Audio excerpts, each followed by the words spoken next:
السلام عليكم. النهارده بقى نعمل البسبوسه دي ما شاء الله ما شاء الله هتنجح باذن الله معاكي من اول مره. بس كل ما عليكي اتبعي الخطوات بالظبط هتطلع معاكي حلوه جدا. طبعا بيجيلي تعليقات كتير احنا عايزين نعمل البسبوسه ونقلبها لانها متنفعش تتقلب. انا هقول لكم نقلبها ازاي وهتطلع ازاي. بسم الرحمن. ونقول المقادير. هنجيب نص كيلو سميد و 200 جرام سكر و135 جرام لبن او زبادي. انا ما عنديش لبن النهارده فهحط مكانها الزبادي و135 سمنه. يبقى عندنا هنا الزبادي او اللبن 135 والسمنه 135. يبقى الاثنين دول زي بعض.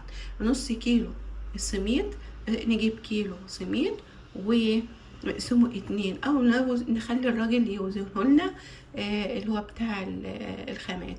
و 200 جرام سكر يعني كوبايه سكر. الكوبايه طبعا المج اللي احنا بتاع الشاي ده اللي احنا عارفينه. وهنا هنحط هنا ذرة الملح على السميد. وعندنا بقى هنا جوز هند معصور جايباه من عند واحد يعني موثوق فيه جدا. حتى بصوا تلاقوا الجوز هند نفسه راكز تحت، لكن الزيت ده زيت جوز الهند.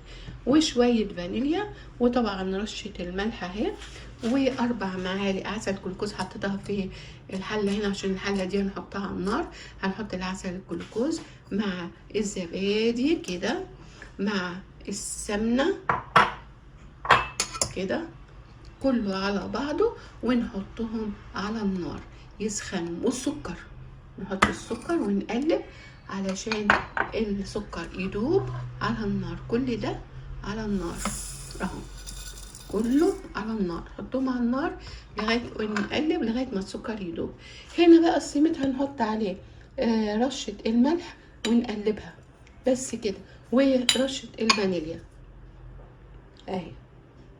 عندك السايله حطيها مع الخلطه اللي هي على النار دي كده. وجوز الهند ده هنحط معلقه كده بعد ما ده يتحط ويسخن هنحطهم مع بعض كله يبقى على بعضه. وانا حطيتها على النار اهي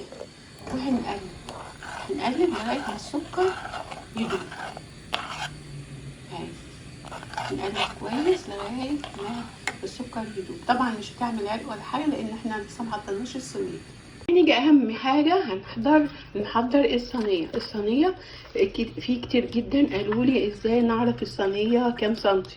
هنيجي كده في السنتر في وسط الصينيه ونحط المسطره او اي وحده قياس كده اهي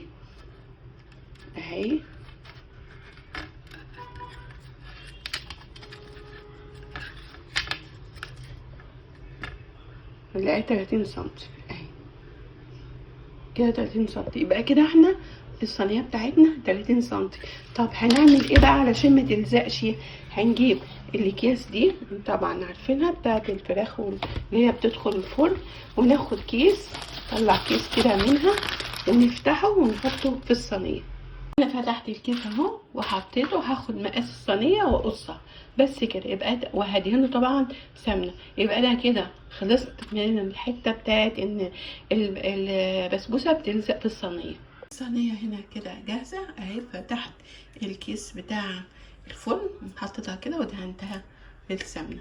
هنا غلى. اول ما غلى الخليط نقوم حاطين عليه السميد ورشه الملح على طول كده على طول. انا معلش بصور بايد وبعمل بايد. شوفوا اهو اطفي عليه الاول عشان غلى وبيفور كده وهو سخن كده. اقوم حاطه السميد كده بسم الله الرحمن الرحيم ونقلب كده على طول كده. انا حطيت بايده عشان زي ما عارفين بقلب بايد وبصور بايد اهو. ونقلب بس بسرعه كده اهو. خلاص كده انتهى الموضوع ده كله. ونحط وهنا هنحط بقى معلقه الجوز الهند اهي. اللي عايز عنده، ما عندوش خلاص هنقلبها يا دوبك تقلبتين يبقى كده خلاص انتهى. بصوا الخليط بقى، شوف القوام بتاعه ازاي رحمن كده، ونقوم منزلين الخليط كده. يبقى كده احنا خلاص خلصنا الموضوع ده كله اهو. ونفردها ونحاول ان احنا نحطها على سطح افقي ومتساوي، مش حته عاليه وحته واطيه. نفردها هنا خلاص. انا فردتها كده. هنجيب شويه اي حاجه عندك مكسرات اي حاجه، ومش هنقطعها دلوقتي طبعا علشان نقلبها تبقى قطعه واحده زي ما احنا بنشتريها. وهنرش كده عليها وبعدين نضغط عليها عشان تدخل في السميد ما تقعش. وادهن ايدي سمنه كده واقوم ضغط عليها علشان المكسرات دي تدخل جوه في السميد كده في البسبوسه وما تقعش اهي. اضغط عليها كده. بصوا ما شاء الله، يعني ليه تشتريها بالغالي وانت تقدر تعملها في البيت؟ يعني مكونات بسيطة وأسعار رخيصة، دايما تشتريها من بره. وهضغط عليها كده وبعدين بقى ايه، اسخن الفرن وادخلها. لا اوعي دخليها التلاجة حوالي نص ساعة او ساعة حسب يعني انت مستعجلة ولا لا، بس هي اقل حاجة ساعة، نص ساعة.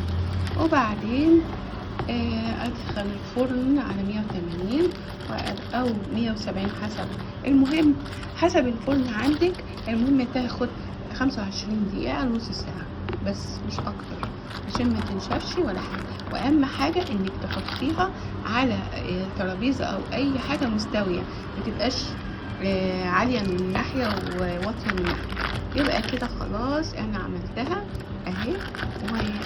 وهسيبها ادخلها بقى الثلاجة لمدة لا تقل عن نص ساعة. هنا الشكل النهائي اهو بعد ما عملتها اهي. وهنا طبعا مسخنين الفرن. هنحط الصينية على الرف ونسيبها 20 دقيقة ل 25 دقيقة. هنعمل الشربات بقى او السيرب بتاع البسبوسه. كوبايه ونص سكر على كوبايه ونص ميه. عندنا كوبايه والنص اهي، ولسه هنحط الكوبايه ونص ميه. عندنا كوبايه والنص اهي، ولسه هنحط الكوبايه ونص ميه. هنا الميه والسكر هنا، والسكر ده خلاص. هنحط معلقه العسل الجلوكوز كبيره كده، معلقه حلوه كده كبيره، ونقلب.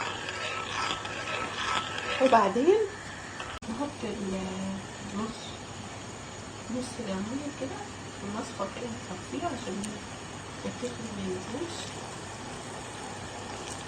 ويا دوب نقلب 10 دقايق يبقى كده الشربات جاهز.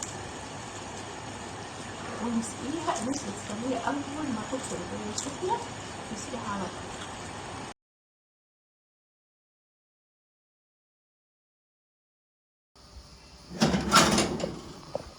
وهي بعد ما هي طالعة من الفرن اهي. بصوا ايه رأيكم؟ ما تنسوش شير ولايك واشتراك في القناة عشان توصلك كل ما هو جديد، وكمان عشان تشجعوني اهي. لسه بقى نحط لها الشربات. والريحة اللي تسألوني عليها اللي بتيجي من اخر الشارع اهي. بصوا معلقة جوز هند اهي كده، ومعلقة السمنة البلدي على الشربات اهي.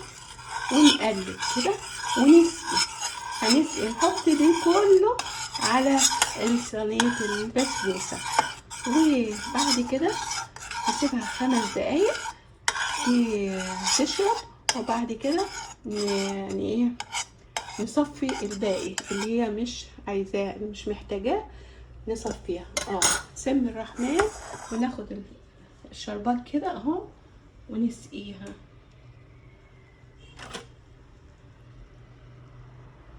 ما شاء الله تشرب اهي معانا.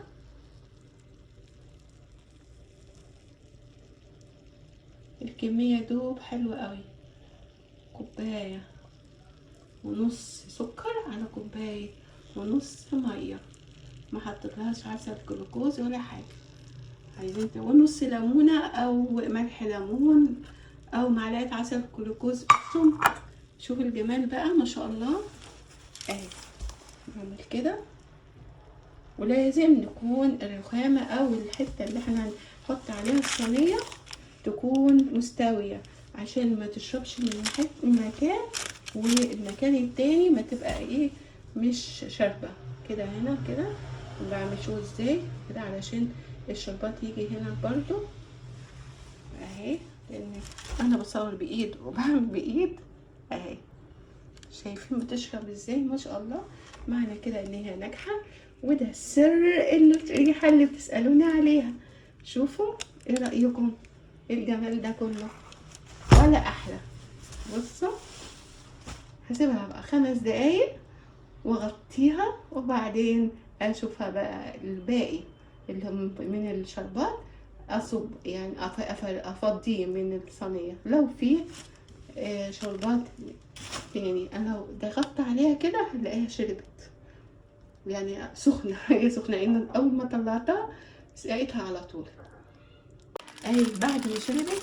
شوفوا هنا اللمعه بتاعتها. طبعا انا محطتش هنا عسل كلوكوز لان استكفيت بالعسل كلوكوز في المقادير اهي. هنشيلها بمنتهى السهوله. بصوا اهي، شوفوا ازاي. وتاخديها تحطها في اي بوكس كده وتديها اوردرات، طلعيها زي ما انت عايزه. ايه رايكم؟ ما تنسونيش شير ولايك واشتراك في القناه عشان يوصلك كل ما جديد، وكمان عشان تشجعوني وكل حاجه اقولها لكم. يلا سلام عليكم مع فيديو تاني. رايكم في البسبوسه دي؟ شفتوا عملتها ازاي؟ عشان بتسالوني ازاي نقلبها ونعملها من غير ما تتكسر. ايه رايكم تعملها اوردرات؟ تعملوها زي ما تحبوا، بس ما تنسونيش شير ولايك واشتراك في القناه عشان توصلي كل ما هو جديد.